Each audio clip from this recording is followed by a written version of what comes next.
We know the Sandbox mode is one of the most highly requested things to be added to Sandbox since its announcement. Around 2 years and 1 rework later, Gary has been focusing on improving and adding more things to really make the Sandbox mode worth your time if you're looking to mess around with it on the game. Now, while some of these updates are really cool, it's some of the new systems that add to this new version of the Sandbox mode that are really going to make the game fun and crazy to modify and mess with. Gary has mentioned that Sandbox as a platform and an engine itself is cloud-focused. He gave some examples about why this is. One of them was mentioning whenever they would make a model at Facepunch, they could ship it by uploading it to the cloud and not directly to the game folder.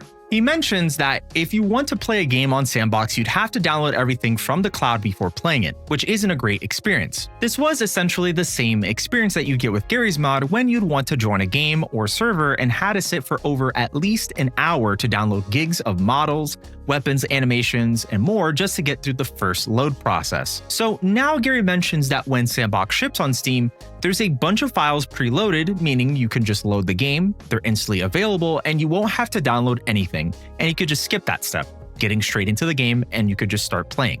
He did also mention that they'll tweak this over time based on metrics and also to find the files that need to be preloaded that make the most sense, which probably would be most of the base games that you would expect that Facepunch has on Sandbox, like the Sandbox mode. The same can be mentioned in terms of certain features that you can get access to in the Sandbox mode, like assets from the workshop. Sandbox has its own version of the Steam Workshop, which is, again, basically the same thing. But also, it's fully integrated into the Sandbox editor, which you can use for creating your own games for the platform. Getting access from any of these assets through the cloud with just a click, and boom, it just pops up in your game. From what I understand is that anytime that you click on an asset, it's caching it, which basically is storing a copy of the data in a temporary storage location. This allows it that you can access these assets more quickly. So again, most of this process relates to creating a way for people to easily access games, assets, information, and more through a copy of the data that's temporarily placed in your computer. Mounting has been and is a staple of Gary's mod, and we all understand that on Gmod, since it's a mod of Half-Life 2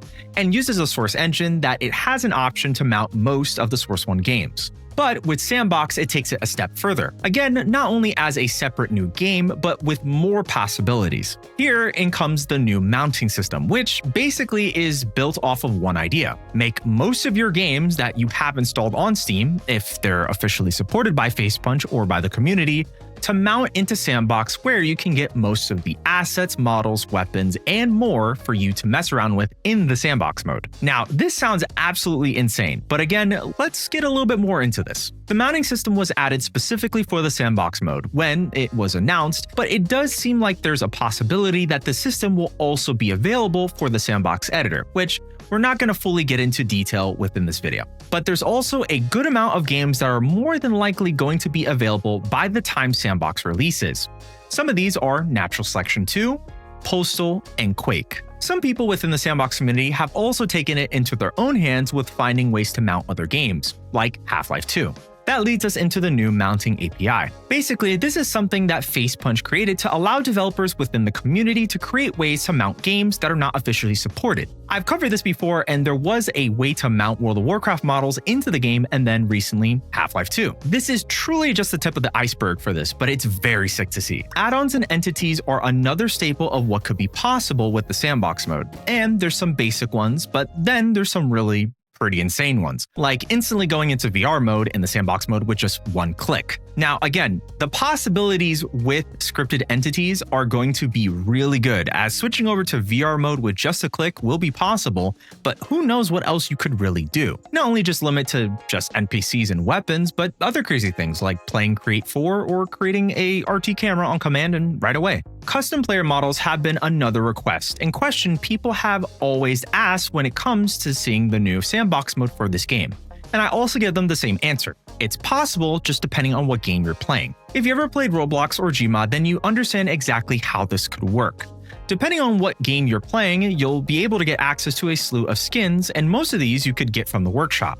But Sem, one of the developers in the Sandbox community, showcased a way to change player models on demand after noticing that there was a bone merge on skinned model renders, or player models in short. As you can see from this test, this person could get most of the models that they were messing around with working. And they also made a full add-on in Blender so it would automate the process for transition between Source 1 and Sandbox rigs. I'll have this entire post in the description if you want to contact Sem or learn more about it if you want to use this for your own games. They also got the option to export source models and some of the animations. And that leads us to our most updated piece of Sandbox mode news, which is dupes are coming. Gary showed off how dupes will work, and as a bonus, you'll be able to publish them to the workshop just like you could in Gmod, and with the option of how visibility is if you want it public or just for your friends. There's a lot in store for the Sandbox mode, and while you are able to get access to it right now by going into the description below,